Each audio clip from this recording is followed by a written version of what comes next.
오늘 우리가 다룰 이 아사 왕은 열왕기에 나타나는 왕 중에 선한 왕으로 분류되는 몇 안 되는 왕입니다.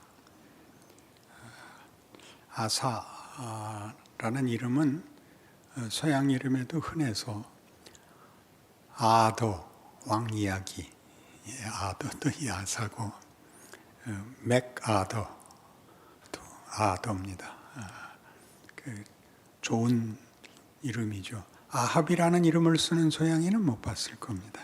그러니까 유명한 분인데 우리 오늘 본문에도 그는 어떻게 하나님께 순종하고 우상을 섬기는 무리와 달랐는가라고 기록되어 있습니다. 그러나 이 문제는 약간 조금 더 생각해 볼 필요가 있습니다.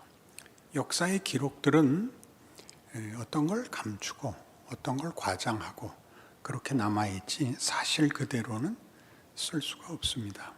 이 열왕기는 바벨론 포로기에 울분으로 쓴 역사이기 때문에 어떻게 해석했는지 우리가 이제 좀 더 따져보아야 됩니다. 나중에 집에 가셔서 역대하 14장 이하를 읽어보시면 아사왕 이야기가 거기도 기록이 되어 있는데 열왕기 기록보다 훨씬 자세히 기록이 되어 있습니다. 그는 왕이 된 후에 구수왕 세라가 100만 대군을 쳐들어오는 바람에 그 최대 위기를 맞이하게 됩니다. 그 위기에서 그는 하나님 앞에 호소할 수밖에 없게 됩니다. 약한 자와 강한 자 사이에서 약한 자를 도울 리는 하나님밖에 없습니다. 라고 기도해서 아주 대승을 이루게 됩니다. 그 승리하고 돌아오는 그에게 선지자가 찾아와서 이 하나님은 이렇게 위대한 하나님이고 우리의 기도를 들으시는 하나님이니 믿음을 가지고 강하게 왕 노릇을 하십시오. 라는 그 격려를 받게 되고 그 말은 아사왕 자신에게만 힘이 된 게 아니라 그 전투에 참여했던 장수들과 또 인근의 북왕국 이스라엘 사람들에게도 전파가 돼서 유다에서는 물론이고요. 에브라임 지파나 시므온 지파나 이런 지파에서도 이 아사왕을 찾아 내려와 오고 함께 모여 큰 부흥을 이룹니다.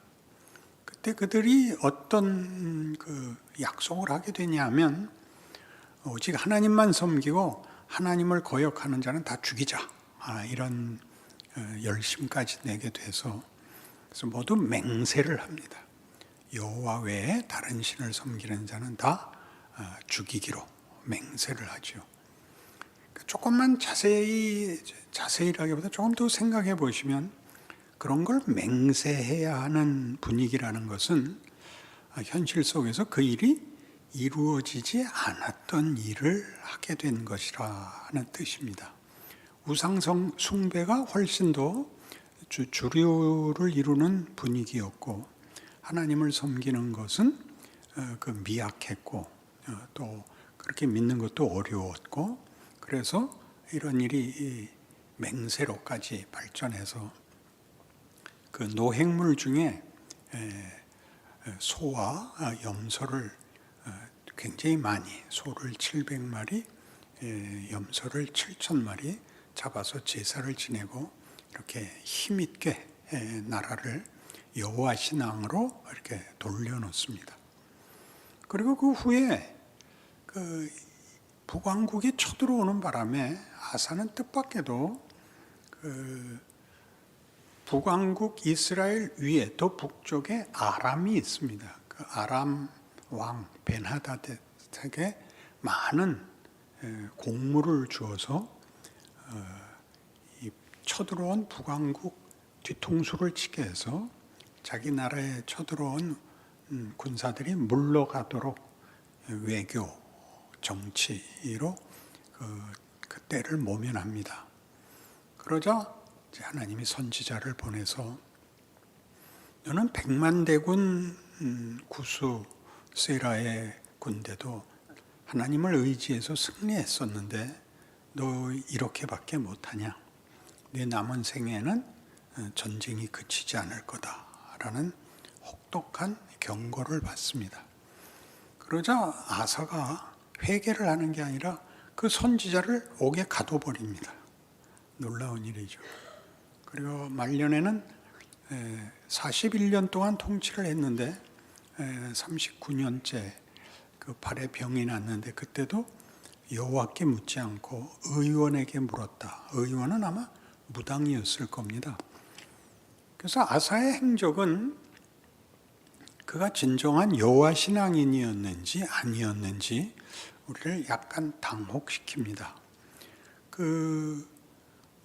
아까 말한 맹세와 분기탱천했던 구수의 100만 대군을 물리치고 들어와서 이 여호와 신앙으로 맹세하는 그때에 그 할머니 마아가도 내쫓게 됩니다.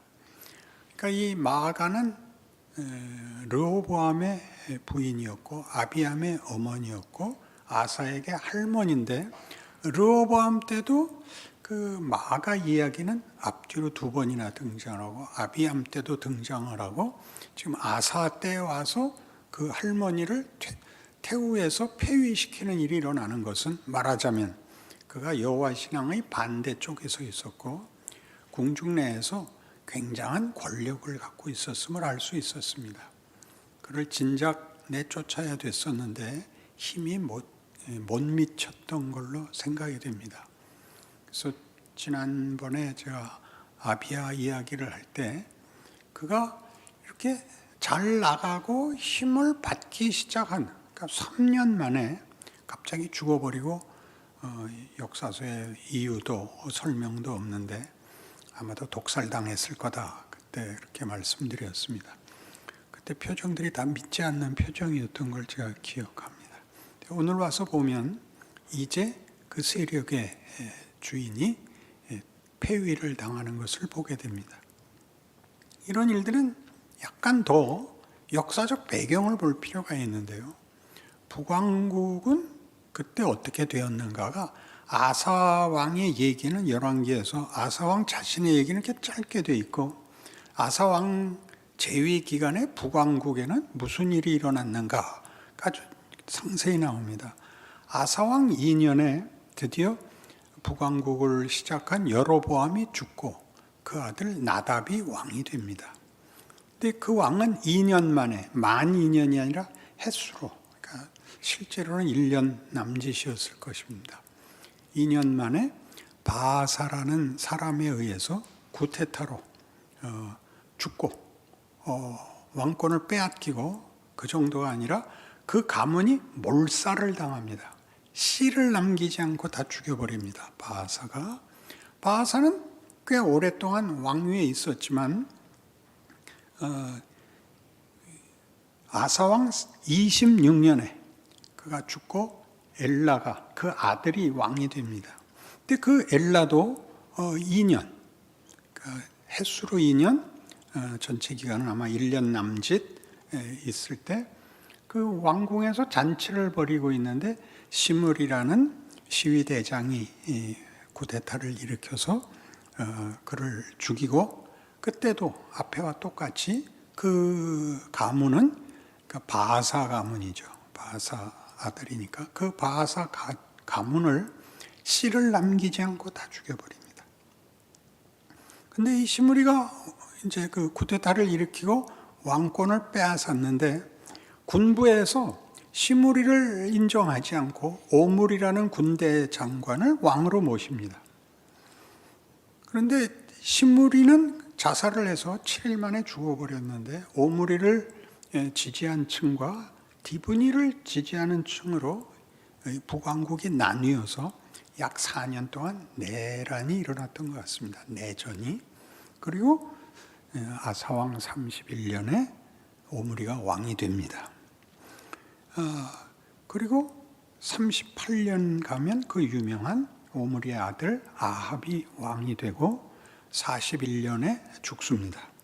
그러니까 아사의 생애 속에서는 북왕국의 왕권의 그 변동이, 역성혁명들이, 그 폭력이 너무나 눈앞에서 근접한 자리에서 일어나는 역사였고 현실이었을 것입니다. 아사는 왕권을 지키는 일에 대단히 급급했던 것 같습니다. 남왕국도 말하자면 왕권을 지키는 그 근거와 명분이 무엇이냐 할 때 이 우상을 섬기는 것과 여호와를 섬기는 것이 혼재되어 있고 또 서로 자신들의 명분을 삼기도 했고 그랬던 것으로 보입니다. 그러니까 아사 입장에서 보자면 그의 41년의 통치 기간 내내 유일한 시급한 현실은 왕권을 어떻게 지킬 것인가입니다. 왜냐하면 왕권을 뺏기면 곱게 뺏기는 것이 아니라 자기 가문이 전체가 씨도 안 남고 다 죽을 것입니다. 이건 현실적인 문제죠. 그래서 아사를 보면 우리 아까 얘기한 것 같이 어떤 땐 기도를 했다가 어떤 땐 맹세를 했다가 어떤 땐 또 외교 정책을 폈다가 하는 식으로 해서 칭찬도 받고 꾸중도 받고 하는 이상한 현실을 걷게 됩니다. 이런 일들은 우리에게 열왕기를 읽을 때마다 이 사람들은 왜 이랬을까? 왜 우상을 섬겼을까? 왜 여호와를 섬기면 모든 것이 형통했을 텐데 라는 그런 우리의 단순한 이분법에 의문을 제기합니다. 아사가 여호와를 진정으로 의지했으면 그에게는 불안도 또 그런 변덕도 안 생겼을 것입니다. 말하자면 북왕국에 일어난 일은 남왕국에도 언제든지 일어날 수 있는 일이었다라는 짐작이 갑니다. 북왕국에만 그 왕권이 이렇게 바뀌고 그 명분과 근거가 어떤 우상신을 앞세워서 자기네들을 변명하고 거짓된 공감을 요구했다면 남왕국도 동일하게 여호와 신앙을 유지하는 일에 있어서 어떤 공감과 어떤 이해와 어떤 항복을 받아내야 되는 일은 하나님께서 잘 안 해주신 것 같습니다. 왜 여호와도 섬겼다가 딴짓도 했다 그러느냐? 우리 현실에서 보는 바와 같이 이 신앙생활은 현실적으로 불가능합니다. 이때 불가능하다는 것은 우리의 기대와 완전히 다릅니다. 우리를 감동시키기도 하시고 어떤 때는 외면하기도 하시고 어떤 때는 또 심한 데다가 밀어내시는 것이 신앙 현실입니다. 하나님이 어떻게 이렇게 일을 하실 수 있는가라는 생각이 들어야 진정한 신앙의 길을 걷고 있는 것입니다. 하나님은 우리의 기대와 우리의 어떤 정성에 기계적으로 답하지 않으십니다. 그러니까 우리가 놀라게 되죠. 이 시대의 왕들이 쉽게 누구는 여호와를 따라서 그의 전생애를 바쳤다. 그렇게 설명할 수 있는, 그렇게 표현할 수 있는 성경이 있다면 우리도 그럴 수 있어야 맞습니다. 근데 우리의 생애도 아무리 신앙이 좋아도 현실이 믿지 않는 자보다 우리에게 더 낫지 않고 아무리 기도를 많이 해도 기도는 기도고 해답은 없습니다. 이건 뭔가 하는 문제가 현실입니다. 우리에게도 제대로 된 우리의 기대에 맞는 신앙생활을 하는 사람은 없습니다. 그러니까 유명한 사람들, 예를 들면 우리 교단의 가장 위대한 어른은 박윤선 목사님인데 윤리도덕적으로 그렇게 완벽한 분이 없었습니다.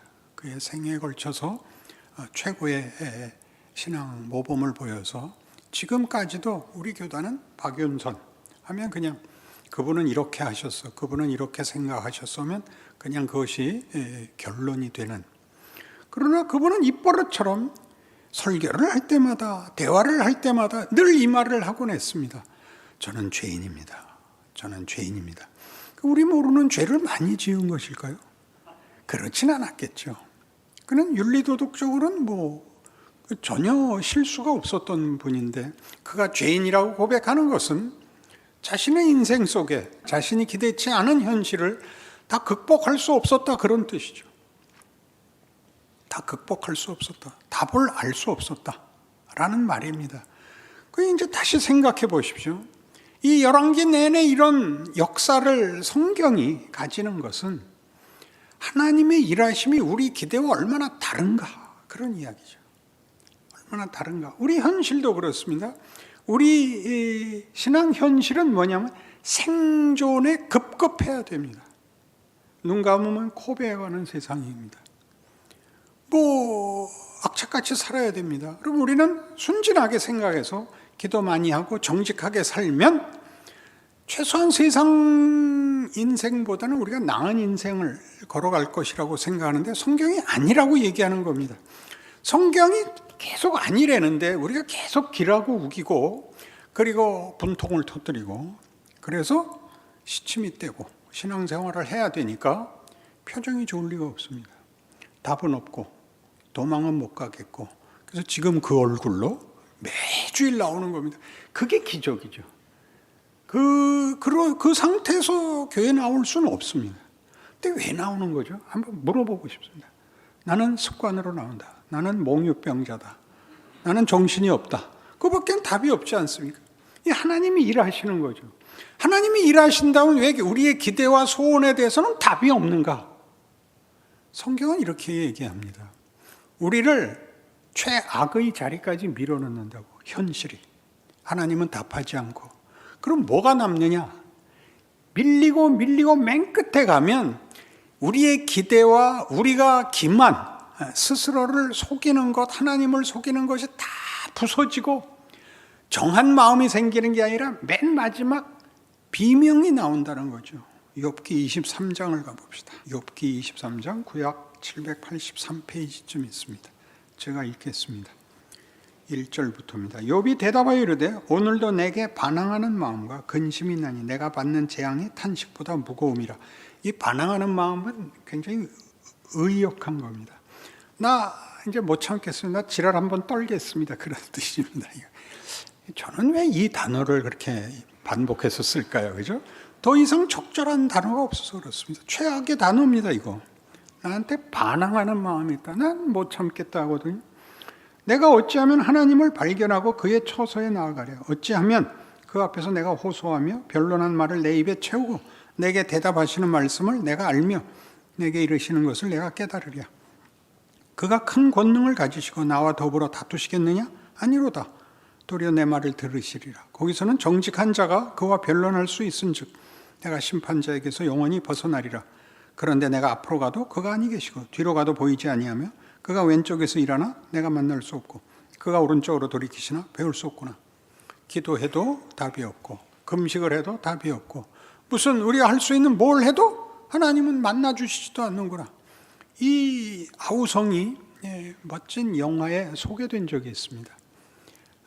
우리 말 번역으로는 좀 재미없게 되어 있는데 탈옥, 제목이 탈옥이라는 영화인데 원제는 쿨 핸드 루크입니다. 그래서 루크는 LUKE, 누가복음의 누가라는 이름입니다.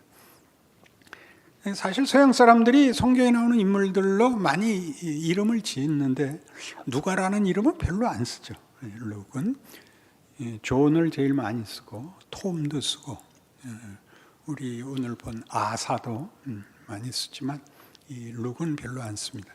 쿨핸드는 비정한 그런 뜻인데 그 영화 내용이 그런 비정한 겁니다. 그 영화는 이제 한 사람이 신앙을 가졌으나 확인이 되지 않아서 하나님 앞에 몸부림치는 영화입니다. 그래서 하나님이 그 답을 안 해주시고 만나주시지 않아서 자기 몸을 이제 담보로 하여 위기의 상황으로 자기를 밉니다. 그래서 범죄도 저질리고 잡혀서 감옥에도 가고 탈옥도 시도하고 죽음에다 자기를 밀어서 낭떠러지에서 떨어지면 하나님이 그때는 와서 잡아주겠지. 그런 영화입니다. 그리고 재미있습니다. 맨 마지막 장면에 시골 조그만 교회당에 들어가서 무릎을 꿇고 기도합니다. 하나님, 이제는 답하시죠. 아무 답이 없습니다. 좋습니다. 무릎을 꿇지요. 그리고 무릎을 꿇고 이렇게 천장을 쳐다보는데 하나님도 안 나타나고 아무 소리도 안 들린다. 그럴 줄 알았습니다. 그리고 총에 맞아 죽는 걸로 끝입니다.